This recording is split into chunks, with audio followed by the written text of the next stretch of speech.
People come in and say, oh my gosh, it still looks like a Blockbuster. And I'm like, well, of course it does. We are Blockbuster. Welcome to WatchMojo. And today we're discussing the rise and fall of Blockbuster. Was it Netflix? Netflix was really the nail in the coffin. For sure, Netflix. Netflix. For this video, we're looking at the former video rental giant's highs and lows in its over 30 years as a company. Do you miss Blockbuster nights? Let us know in the comments. Early days. David Cook made a living as a software engineer in the oil industry. But when that started going downhill, his wife Sandy suggested getting into the video rental game. The Cooks bought the Dallas Video Works franchise, then left to create Blockbuster Video Incorporated. The first store opened on October 19, 1985 in Dallas, Texas. From the outset, Cook wanted his store to be different. Unlike the mom-and-pop shops, Blockbuster had a massive inventory, starting with 8,000 VHS tapes and 2,000 beta tapes. And then Blockbuster came along. And then it was like, it's not just like a little closet with a couple videos. It became this world of videos. And the store actually put the tapes on shelves instead of using display cases and keeping inventory in the back. Another thing that made Blockbuster stand out was its bright blue and yellow color scheme throughout the store. They kept it mainstream and family-friendly, refusing to rent any adult films. You get a call or a person in a week looking, and there would be people you wouldn't, I'm not like thinking like people in like a trench coat and a hat. These are like suburban dads, like looking for like, where's the cheerleader movies? Like, yeah, we don't got that, buddy. But perhaps the most revolutionary aspect was Cook's database expertise, which allowed him to use barcodes and keep track of inventory digitally. David Cook left his company in 1987, giving control to waste management co-founder Wayne Huizenga and John Melk, who rapidly expanded the company. Blockbuster had 20 stores, and that caught the attention of garbage man Wayne Huizenga. Well, less a garbage man and more the CEO of Waste Management, the largest garbage company in the country. Huizenga began buying out smaller rental stores and converting them into Blockbusters. Like, I remember walking into the Pacific Video when the sign was in the door saying, starting next week, this Pacific Video will become a Blockbuster. At one point, there was reportedly a new store opening every day. By 1988, Blockbuster had 400 locations in the US. And soon after, the company went international and bought out Ritz stores in the UK. Height of popularity. With Huizenga's guidance, Blockbuster became a multi-billion-dollar company and the #1 video rental retailer. And in addition to thousands of movies and television series, Blockbuster also rented video games and gaming consoles. Life is a challenge, not a game. Well, now it's both at Blockbuster Video, where the challenge never ends. Blockbuster nights were weekly occurrences for many people, especially when it came to slumber parties and family bonding, or just any Friday and Saturday night. Blockbuster commercials were everywhere, and some of the best were in the 1990s and early aughts. Right, look at this. Wall-to-wall entertainment. You want entertainment, Carl? I'll give you entertainment. Look, Carl, I'm a maniac!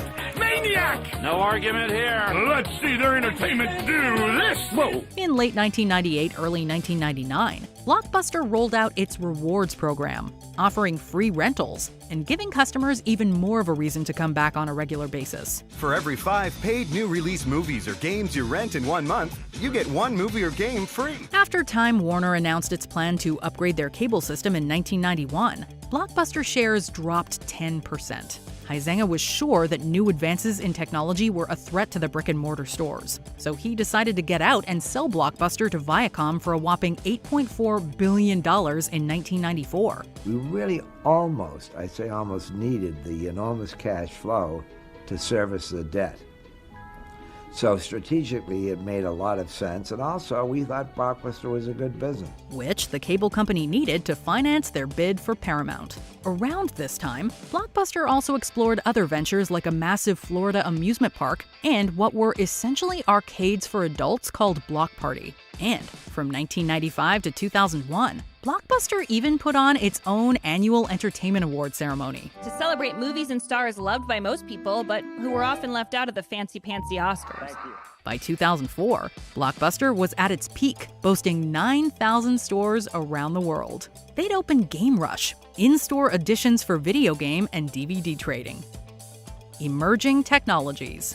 Former president of Taco Bell, John Antioco, became CEO of BlockBuster in June 1997. Sumner Redstone was hoping Antioco could pour some of his famous hot sauce onto the BlockBuster brand. Warner Brothers offered BlockBuster an exclusive deal. Like their established deal for VHS, stores would get new release DVDs before they went on sale. But Antioco turned it down. Instead, WB gave the deal to Walmart, which sold the DVDs at a low price. BlockBuster couldn't compete with those prices. Later that summer, Mark Randolph and Reed Hastings founded Netflix. Make a list of the movies you want to see, and in about one business day, you'll get 3 DVDs. Keep them as long as you want, without late fees.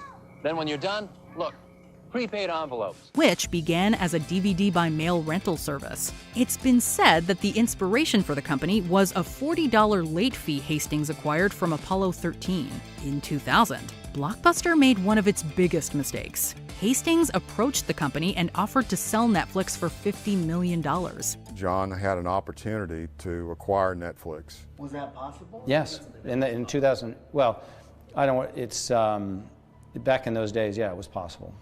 His words is they laughed him out of the room. Antioco rejected the idea, not ready to enter the online rental space just yet. In hindsight, this seems like an insane decision. However, at that time, BlockBuster was doing very well, and Netflix was still the new kid on the block. Oh man, hey BlockBuster, you blew it. 4 years later, Antioco saw the potential in an online market and launched BlockBuster Online. With a bigger selection of titles and a lower subscription price than Netflix, the company was highly successful at first. BlockBuster sweetened the deal in 2007 with Total Access, which let customers exchange their online rentals in-store for a free rental. Despite its massive success, the company lost money from the slew of free rentals. By the mid-2000s, BlockBuster's biggest competitors grew, with the emergence of Redbox, Hulu, and Amazon Prime Video. And in 2007, Netflix got into streaming, and the rest is history. Well, not quite. There's more. Most people think BlockBuster went out of business because of Netflix, but that's not the truth. BlockBuster's downfall. Remember how awesome it was when BlockBuster got rid of late fees? Well, it may have been cool for us, but the company took a major hit. Late fees made up for $800 million of BlockBuster's revenue in 2000. No more late fees! No more late fees! No more late fees! And with customers keeping rentals for much longer, stores were often out of stock. Plus, franchise stores did not have to adhere to the policy. So customers found it confusing that some places had late fees and others didn't. This actually led to lawsuits for false advertising, losing BlockBuster even more money. They lost over $250 million in sales overnight. The cash flow of the business was really cut in a third, basically.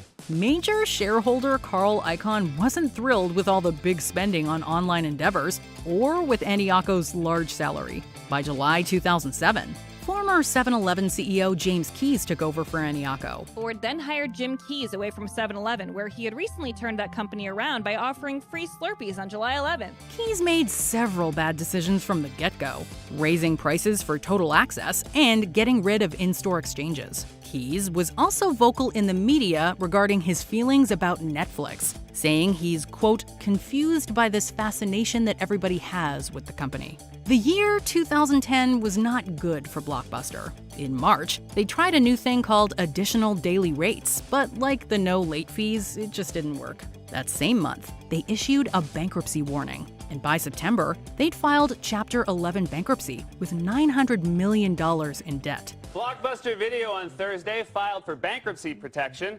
Well, BlockBuster, seems our 8-year tug of war over Tango and Cash has reached its conclusion.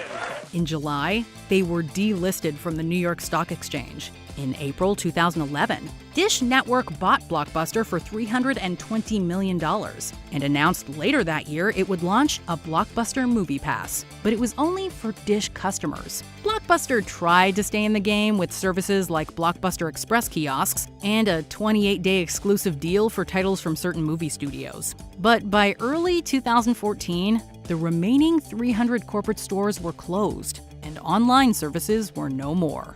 Before we continue, be sure to subscribe to our channel and ring the bell to get notified about our latest videos. You have the option to be notified for occasional videos or all of them.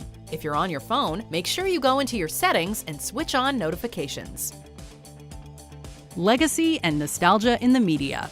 The last remaining franchise-owned Blockbusters in Alaska closed in 2018, leaving one store left in America. In 2020, the Bend, Oregon store and its longtime manager Sandy Harding were the subject of the nostalgia-fueled documentary The Last Blockbuster. Since then, more and more customers have made special trips just to visit the store and experience the good old days. It just reminds me of when my kids were little. We just love coming in here. During the early days of the COVID-19 pandemic, the store turned into an Airbnb where guests could have a 90s-themed sleepover. We're going to have pizza, we'll have candy, you're going to have popcorn. We have a little closet set up in the corner with all kinds of 90s clothing in it. Ironically, Netflix began streaming The Last Blockbuster, and the streaming service has greenlit an original comedy series about employees working at The Last Blockbuster. Even after decades of new technology and an abundance of streaming options, the love for Blockbuster is still going strong. So will there be a happily ever after for this last Blockbuster on Earth? I would love to say we're going to be here forever, but sadly, I think that there probably will be, a last day at some point. Do you agree with our picks? Check out this other recent clip from WatchMojo, and be sure to subscribe and ring the bell to be notified about our latest videos.